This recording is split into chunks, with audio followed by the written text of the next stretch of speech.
Today's June 25th, 2025. Current Bitcoin price is $107,630. Welcome to the BitBite podcast, your source for news and information about Bitcoin and the cryptocurrency space. This podcast is meant for educational and entertainment purposes only and is not financial advice.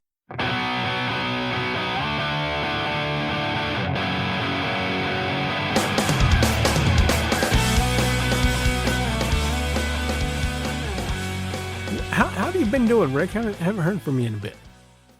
I've been doing all right.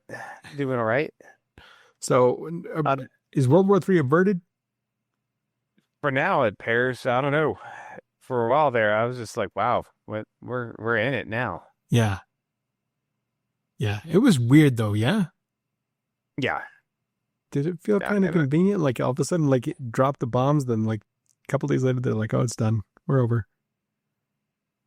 Well, no, they dropped the bombs. They were bombing each other, and then somewhere Trump decides to meddle in it and drop some bombs of his own. Yeah. Then it's like over. And then it's like over. Yeah. Yeah. Right.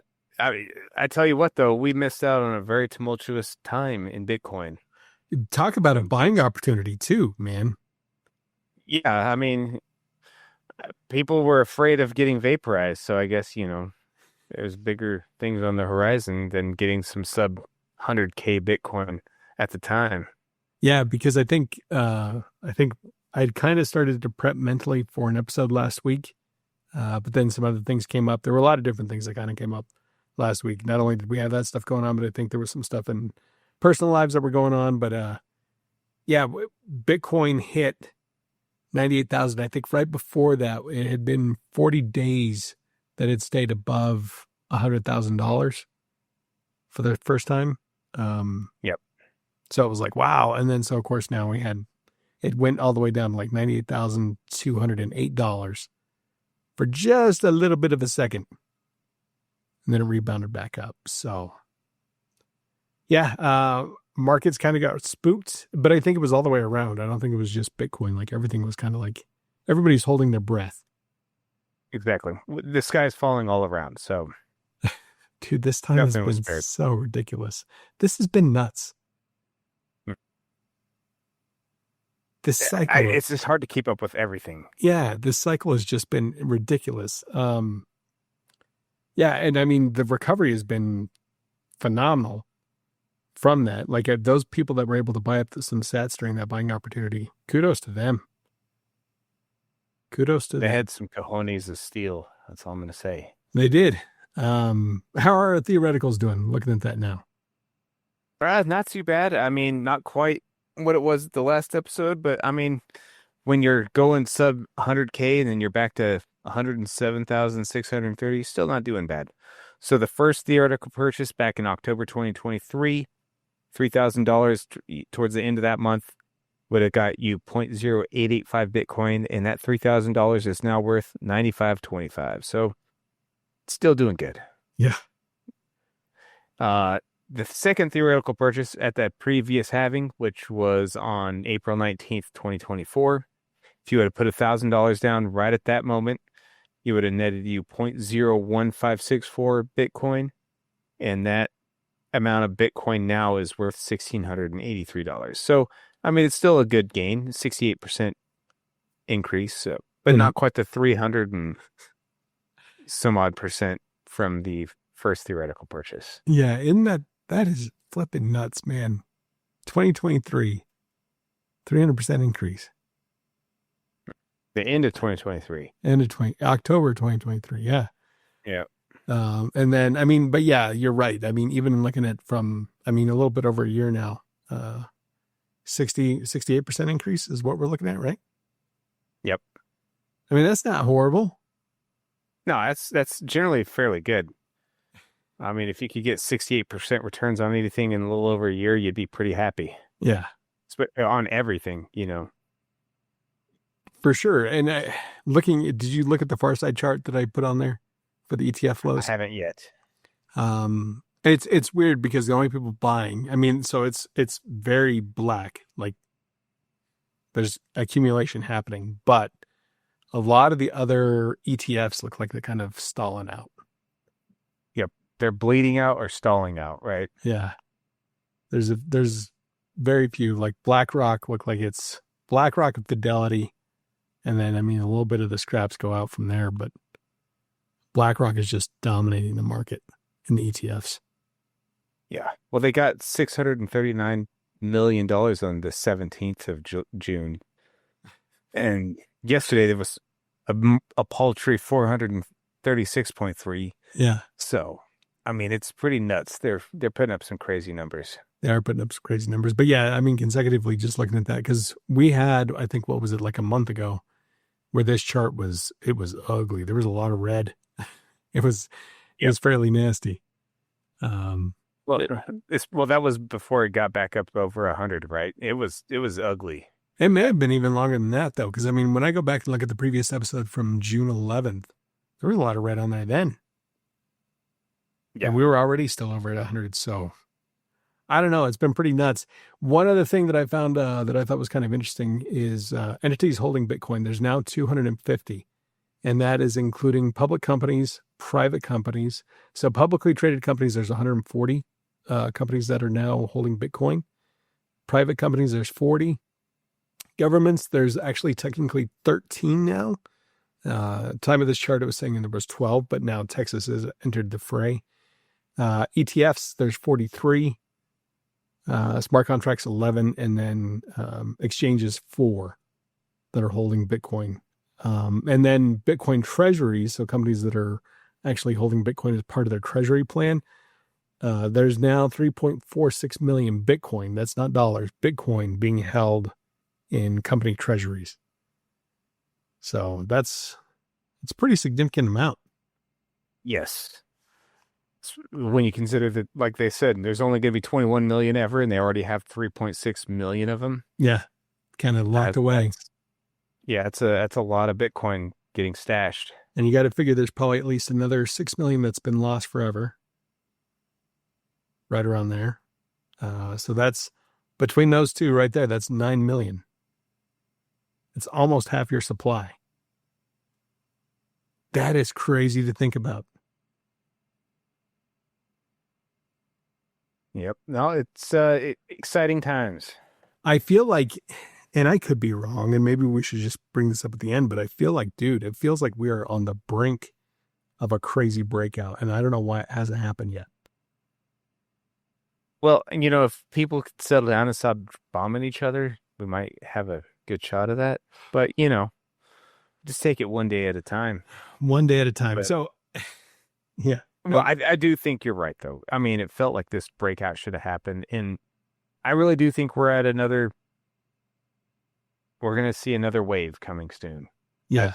That's how I feel about it. Yeah. Barring some other black swan event or somebody letting a nuke off the chain somewhere, like the only thing I could see like that would be, I mean, if the Fed increased interest rates, maybe that would tank it a little bit. But I don't know, man. All indications seem like it should be like I would not be shocked if we start to see those $10,000 candles. Man. You know what I'm saying? I don't know. And maybe I'm just way off base. Maybe I've got too much hopium in my veins. But some of the big news that I wanted to go over with you today was Texas. We had gone so long wondering what was going to happen, and apparently they went on ahead. They signed their strategic Bitcoin bill. I believe this happened last week, but they're the first U.S. state to fund a public Bitcoin reserve with $10 million. The reserve is legally firewalled and overseen by experts aimed at strategic diversification and inflation hedging. And it's not just symbolic, it's setting a precedent. Other states may soon follow. Basically, when you look at Texas, I want to say they have the world's 8th largest GDP of the world. Yeah. If they were their own separate country, they'd be number 8 in the world. Yeah. So, I mean, that was pretty cool. Like that was one that we were waiting for. So I think we talked about this before. We got Texas, we got New Hampshire, we've got Arizona, which theirs is kind of weak. Who else did, was there 4 that signed? I don't remember anyone else Those are the only ones that come to signed. mind. Like, I know Arizona screwed the pooch, and theirs is not very good, but New Hampshire and now Texas. And I wonder how many more will follow. I don't know. We'll see. And then today, um, crypto's entering the mortgage conversation. So, I mean, they always have been calling out Bitcoin, but this one's also including crypto. And the FHFA now allows Bitcoin and other documented crypto assets to count toward mortgage application reserves. It removes the liquidation barrier and is a historic shift that better reflects how many people actually hold wealth. So I mean, it's just a nod that an inclusion of the crypto space and the Bitcoin space within the traditional financial markets. No, it's kind of a big deal. I mean, Yeah. I mean, I've held Bitcoin for the last 2 times that I bought homes, but I couldn't list it as an asset, and not that I would actually want to. But I couldn't list it as an asset whenever I was purchasing the home. I had to just base off what I had in bank accounts, you know? yeah. So, I mean, I think it's kind of cool to see. It's pretty crazy to see. And then everybody was kind of just blown away from the bounce back, like we were talking about kind of in the beginning there, from 98,000 to 107,000. And, you know, just the resilience that Bitcoin showed during that geopolitical unrest that we had going on. I don't know. Trump is publicly promoting crypto and calling for rate cuts, and you know, he's putting energy back into the rally again. So I don't know. Investors are starting to treat Bitcoin more and more like digital gold, which I don't know if you're Jack Dorsey, that's not what you want, but how do you feel about that? Do you mind Bitcoin becoming digital gold, or do you want to see it as a payment processing? I think the best thing for Bitcoin is if it was part of payment, but realistically, that's kind of how Bitcoin's been treated, because the people who buy Bitcoin are not usually spending it.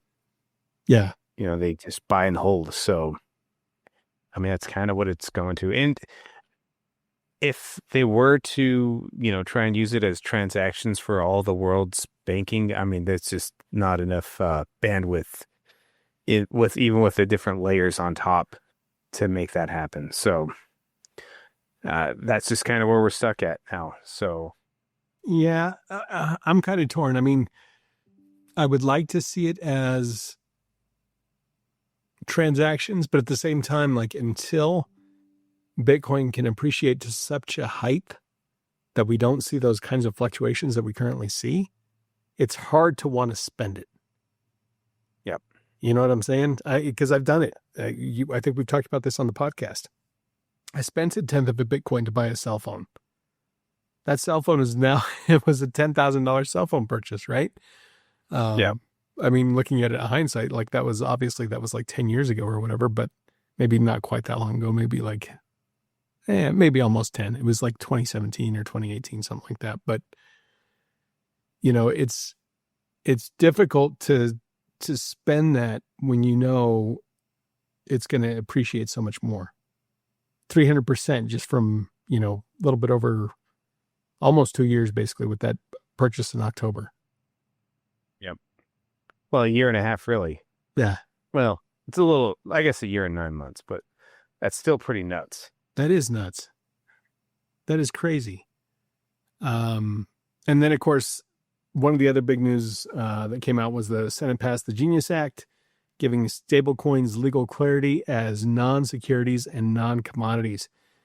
So basically, it's going to introduce a 2-tier oversight model, state-regulated for small issuers and federally regulated for large ones.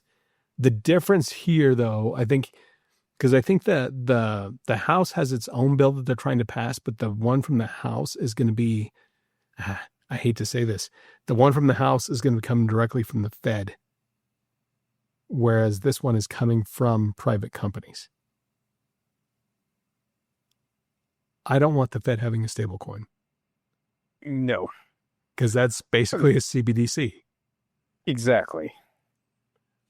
I don't care how you cut it up. I mean, that's exactly what it is.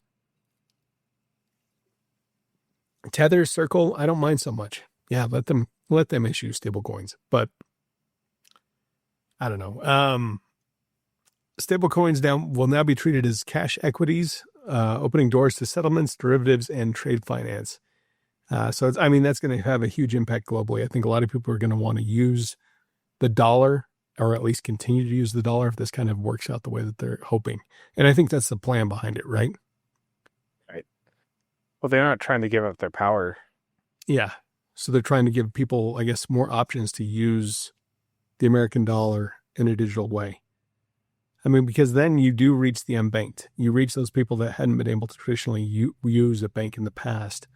They can use these stable coins and still trade within the world economy. With what is currently at the time still, even though we may be, fighting neck and neck with like the BRICS or whatever at some point. But right now it's still the world reserve currency that hasn't quite been taken away yet. So. Nope. We still are measuring Bitcoin in dollars. So. Yeah. It's when everything gets reclassed and repriced in Bitcoin that, we'll finally get that stability that you're talking about. Feel a little bit more comfortable spending your Bitcoin potentially. Right. Yeah. Because then I'm not expecting crazy fluctuation, but the price that Bitcoin's going to be at that point, people may be retiring up with 1/10 of a Bitcoin. And then I'll really feel bad about that cell phone. That cell phone will be like, now you know what? Retirement, man. I bought a cell phone one time with 1/10 of a Bitcoin. You paid $1 million for a cell phone? Be like, yeah. You're looking at it in today's dollars, or in today's Satoshis. Totally. That's exactly what happened. It's not a good time. Not a good time. Well, I still think it's going to be wild. So we're at $10 million Bitcoin. So. Yeah. So at least 10 years, I think, at least. For 10. So how far out do you think for $1 million Bitcoin? I can see that happening within 5. Yeah, I would agree. And it kind of depends on what's going to happen with this bull market now. Because like I said, I feel like we are on the edge of it about to explode. And when it explodes, I don't know, man, like it has traded sideways for so long. It could be, I don't know. Could it double? It's still possible. I guess it's possible. I just don't think that's likely. I'm still sticking with 150 because that's what is its low. It could double from its low. Yeah. So at least that's low in March, April, somewhere in there. Yeah. But like you said, there's most of Bitcoin. It's more stable now. It is, because considering we mostly 40 days where it was over $100,000. Yeah. But then, institutional investors are the main investors in Bitcoin now. All the retail that we saw in previous cycles, they're gone. And a lot of them are not coming back. That is very true. Do you think that, and I think I go back to, that's the sad thing, is that there was so many folks that could have really benefited from at least holding on to a little bit of Bitcoin. And because of the cycles, they got scared. They're like, well, I'm not touching it anymore. I don't know if it's sad because I think Bitcoin was really meant for the people, but I think a lot of the people are going to end up missing the boat. Yep. Well, I think that's just the nature of the game. And that's also the nature of retail. Like when everyone's showing up to the party, it's time to cash out because this is going to crash here soon. And at the end of the day, it's always the retail folks that show up late that end up holding the bag and they get burned. Yeah. And the fact that retail is not going in, it just reaffirms the position that getting in Bitcoin is the smart move. Yeah. That's why they call it the smart money whenever institutions come into it. Yep. Which is weird because they're not any smarter than anybody else. Well, no, but they know how to make more money. Yeah. Everyone else is playing roulette. Yeah, or they're playing catch up, right? Yep. So, yeah, it's unfortunate. And, and for those of you that maybe you do know people that haven't heard about Bitcoin or don't understand Bitcoin, try and do the best you can to break it down for them. I don't know what else to do. Like when we started this podcast, we meant for it to be kind of the, maybe the younger Gen Xers, older millennials. And maybe we've lost kind of our focus of what we were intentionally trying to do, but we just want to get people to understand this, like, and how it plays within the larger economic space and why it's important to actually pay attention to it. Well, and also the fact that, I mean, we're kind of pie in the sky right now talking about, oh, when is it going to get to $1 million? When is it going to get to $10 million? But there's a lot of people today who are saying, I don't want to get in Bitcoin. It's too expensive. Yeah. And the same thing has happened in like Microsoft. Like you could have jumped in Microsoft in the mid 90s, after Windows 95 came out and, Bill Gates was already the richest guy in the world. But if you would have invested in Microsoft still, you'd be, it appreciated another like several $1,000% since then. Yeah. The same thing is going to happen with Bitcoin, in my opinion. No, you're absolutely right. And it's not because, so I want to clear up a fallacy here. The whole thing is because the inflation of the money supply. Mm-hmm. That's why Bitcoin is appreciating the way that it is. Yep. And you know that when things start breaking down, they're going to bust out the money printers all over again. And it's going to make the COVID-19 money printing session look like child's play. Yeah. I mean, that bombing run that we did, that had to have cost a huge amount of money. There's no way that was cheap. Nope. And they ran off the guy who was trying to save the government money with basically pitchforks. Yep. Trying to, and what did they do? They basically rejected anything that he had to save the, and what it comes down to is, honest to God, what's going to happen is those politicians, the easy button for them is to promise the constituents things that they can't really afford. So what are they going to do? They're going to print the money rather than raising your taxes, and they're going to make it happen. They're just going to liquidate they're going to liquefy your money. Like it's going to become worth less and less and less. Yep. Yeah. Anyway. It's just the way of the world. We're not screaming at the void. No, I mean, and that's the thing. Like, I don't know if at this point, there's nothing you can stop it. I think we kind of talked about that. Like, this is a war rig from, what's the name of that movie? I can't think of it now. The one with Mel Gibson back in the day. Oh, Mad Max? Mad Max. Yeah, this is the war rig. This is the semi, like pedal down, and we are heading to the Grand Canyon.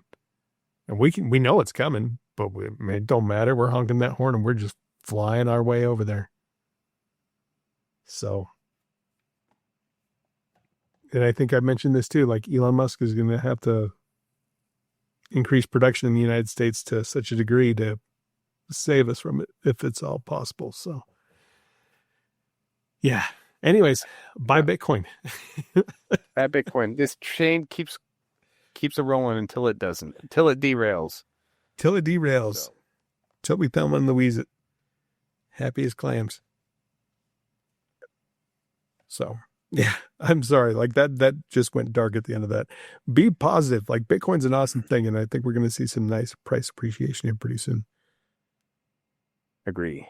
We'll just see how much here soon. And, now it's more of the time, we're almost at the end of June. We're at this 6 months out of the way. And it looks like sometime in the next 6 months is when Bitcoin will do its top and then fall down, fall from grace for a little bit. So things are going to get exciting again and scary. Yeah. Yeah. I will say that's the other part. You're right to bring that up right now too, is that although we do think that there's still room in this market for a run up, I think we're looking at one more leg, right? Right. Whatever happens next is going to be like the last pump. Yeah, maybe the blow off top. Ridiculous. It may be stupid, but It'll be the last pump, and then we'll be back at like $80,000 Bitcoin again, or $60,000 Bitcoin again. Yep. I mean, if it happened now, that's basically what we'd be looking at. Yep. Somewhere 60. Otherwise, we could be looking at 100,000, depending on where it goes. It depends on how high we pump still. Like, yeah, I still don't want to think that we're not going to have, or that we're going to have a super cycle. I still believe that the 4-year cycle is going to remain intact. Yep. Well, like I said, that's not going to change until everything's measured in Bitcoin. If things are still measured in dollars, this 4-year cycle will continue. Yeah, it's just what'll happen is like eventually, like 2030, it's going to be like, oh, Bitcoin hit $1 million. Okay. So, it dropped back down to 500,000. Like, that'll be the cut. And then, like, next time it'll be like, oh, Bitcoin hit $10 million. Bull cycle, or, when it ends, it'll be like, oh, Bitcoin came back down to $1 million. So, the rise, the peaks and the troughs. Anyways, man, anything else you wanted to add? That's it for me. Thank you all for listening. Get yourself some Bitcoin. That's right. And bye.